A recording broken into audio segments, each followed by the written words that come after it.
Hello and welcome to the business interview here on France 24. My name is Markus Karlsson.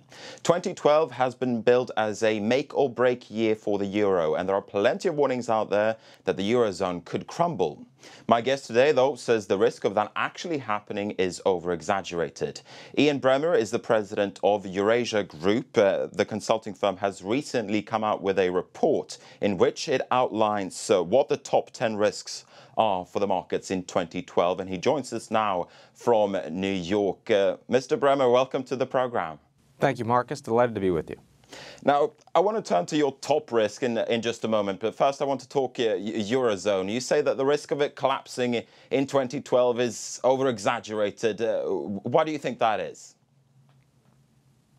Well, I think that the Germans, the French, the European institutions, they are using the market as a club to get towards, as a stick, to get to an ultimately stronger union. Now, the markets, of course, they don't care about long-term solutions. What they want to see is these debt issues resolved now. They want to see the big bazooka coming from the European Central Bank. Well, that may work for the markets, but it doesn't work long-term for the eurozone. And so there is still going to be a lot of muddling through. And over the course of this year, we're going to continue to be talking about the eurozone crisis because the ECB will be doing more to provide liquidity. They'll be doing more to purchase sort of outstanding obligations, being the lender of last resort. But they're not going to fully resolve this issue until we move closer towards actual fiscal union. And that's what 2012 is going to be about. It's more muddle through. It's not actual fragmentation.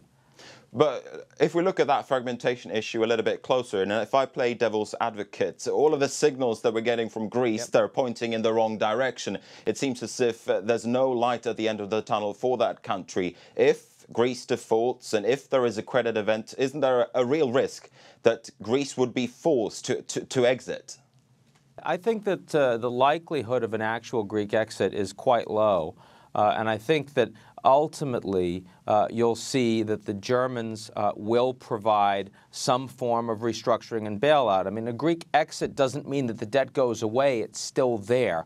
And they're still going to have competitiveness problems over the long term. The point is that the Germans don't want to resolve that problem, even for a relatively small Greek government, because of the dangers of knock-on moral hazard. And there are two games being played here. The first is trying to push the periphery on as much austerity as they can take. And you rightly point out that the Greeks are reaching the end of the line on that. The Italians, the Portuguese, and the Spaniards are not, and I would argue the German strategy has gotten them much farther in the direction towards commitment of long-term austerity than they otherwise would have been. Then the second game is some form of structural fiscal union, which needn't involve everyone in the same degree. It can be asymmetrical. There's no reason why Germany and France should have to give up the same amount of fiscal autonomy and sovereignty that the Greeks will have. I mean, you've got to pay to play, basically. And that's where I think the European Union and the eurozone in particular is actually heading. Who do you think is over-exaggerating the risk of the eurozone collapsing, and why? Look, I think that frequently, when there's when there's an inherent bias among lots of observers, you end up getting media in that direction. So there are lots and lots of folks that don't like the concept of the eurozone. They never liked it, and they're writing in that direction. I mean, I sit in the United States, and it's very clear that Romney is going to be the Republican nominee, but you'd never know that from watching the media because they want a race. It's much more interesting to cover Santorum and to cover Gingrich and all these other folks. The media is highly incented to talk about the prospects of someone else knocking this guy off. That's much more exciting than just saying, it's Romney. I think the same thing is true in the eurozone. There are lots and lots of people that are very smart about this issue that really want to see the eurozone go away. That's particularly true in Britain. And of course, the London papers are very significant. The FT, which is fairly moderate, but nonetheless has been writing a lot of those scare stories, the Economist and others. And I think that really has been a driver in what we've been consuming across the pond on the euro issue. I think you're right there. Us journalists, we do love the drama. Now, if we move on to your report and what you believe is the top risk in 2012, and you say that the end of the 9/11 era is over and that is the top risk. Could you talk us through that and explain what you mean? Sure. Well, first of all, just to make the point that the 9/11 era is over, I mean, bin Laden is dead. Al-Qaeda is not nearly as functional as a global threat. The war in Iraq is over. We've already seen some 33,000 troops out of Afghanistan, and we have an end date, even though it's not going particularly well. So if you wanted to put a date on when the 9/11 era is over, 2012 is clearly the time to do that. But what's interesting from a global investment perspective is what are governments doing instead?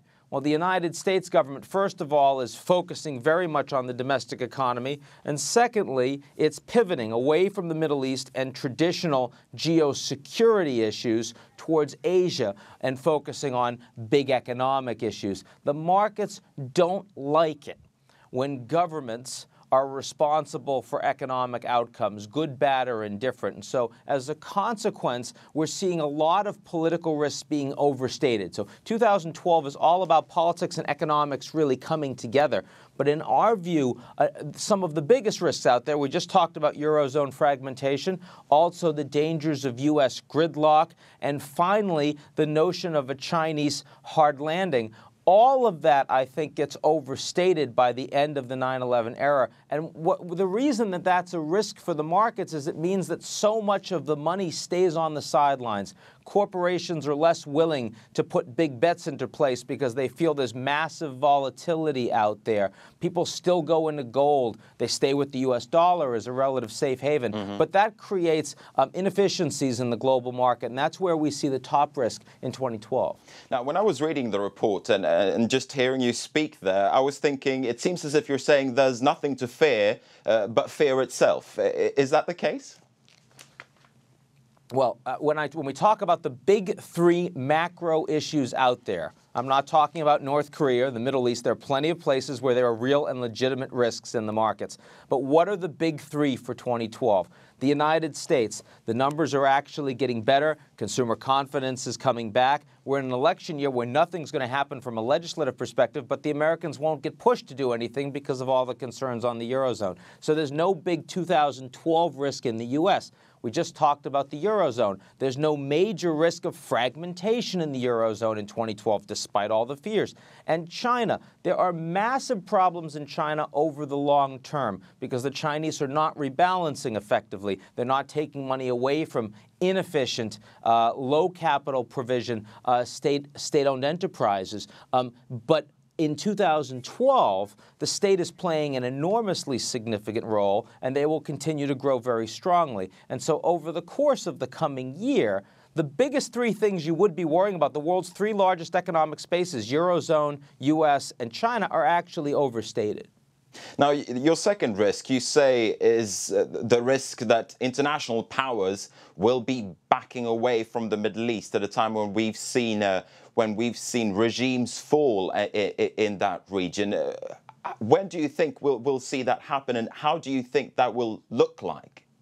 Well, so I think that the United States clearly is playing much less of a role in the Middle East than it used to. As I said, it's out of Iraq. It's across the board, whether you talk about Egypt or Syria, Bahrain. It's a taker. It's not a maker of foreign policy anymore. But no one is replacing the U.S., certainly not the Chinese and the Russians, who are looking for only their narrow economic interests, the eurozone, the Japanese, which are very, very internally consumed and distracted right now, and even the Egyptians, who historically have been an important regional power in the Middle East, right now are focused completely on their own tumultuous transition. So where does that leave you? It means Saudi Arabia, Turkey, and Iran, who are gun-shy in some degree from intervention, particularly the Saudis, but also support very different outcomes and in many cases are in conflict with each other. This matters in Iraq, where we're already seeing the center and Prime Minister Maliki not holding, and we'll see more violence and more decentralization, fragmentation in Iraq. We see it happening in Syria, where the Arab League is very ineffectual, and as a consequence, civil war is much more likely and is likely to be much more much more volatile for themselves and for the rest of the region. Israel and the impact that a more isolated Israel will have vis opponents like the Lebanese, like the Palestinians, like the Syrians, and of course countries like Iran. I mean, I can go on and on, the Libyan transition, but all of these hotspots that we're going to see in the Middle East over 2012 are exacerbated by the absence of any effective coordination or leadership from powers that might be able to provide some support. If we take a step back, what is the overall risk level in 2012 globally? Do we see more or less risks overall in 2012 if we compare with the previous years? I think compared to the last couple of years, the risk environment is a little lower. The U.S.-China relationship, which is the one that is by far the most potentially problematic for the global risk environment, is one that is gradually becoming more troubled. But in 2012, with elections in the U.S. and a political transition in China, is not as significant as it would otherwise be. We talked about why the eurozone is not as significant a risk in 2012 as it might have been. Again, U.S. economy is picking up. But there are some major fat tail risks out there in 2012. Middle East is one. North Korea is another. And you know, there is certainly the outside possibility that we could have market-moving events that are very traumatic and sudden. But in terms of the baseline projection for 2012, we're actually in a better environment than we have been since the 2008 financial crisis. All right, Ian Bremmer, thanks very much indeed for taking the time to speak to us today. With that, we're going to wrap up the program. You've been watching the Business Interview here on France 24.